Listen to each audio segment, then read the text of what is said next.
शिवकालीन इतिहासाचे गाडे अभ्यासक ज्येष्ठ संशोधक डॉक्टर जयसिंगराव पवार यांचं वयाच्या 85व्या वर्षी निधन झालं।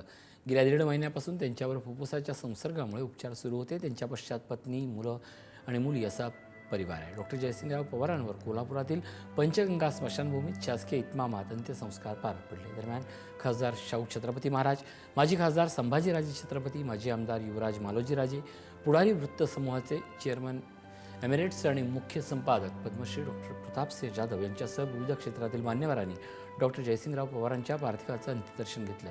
डॉक्टर जयसिंगराव पवारांनी आपल्या हयातीत छत्रपती संभाजी महाराज, छत्रपती राजाराम महाराज, महाराणी ताराबाई आणि महाराणी येसूबाई यांच्या जीवनावरील अनेक अज्ञात साधनं त्यांनी प्रकाशात आणली।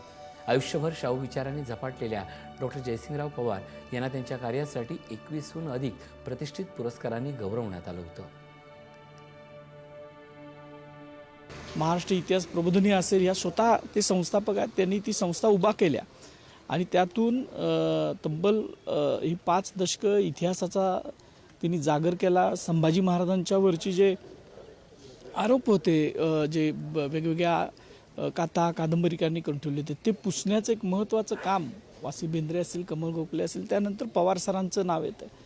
आणि महाराष्ट्राच्या इतिहास म्हणजे संशोधकांच्या अभ्यासकांच्या क्षेत्रामध्ये चित्रत्रीय हानी आहेच, पण एक महाराष्ट्राची एक फार मोठी हानी सरांच्या निधनामुळे झालेली आहे।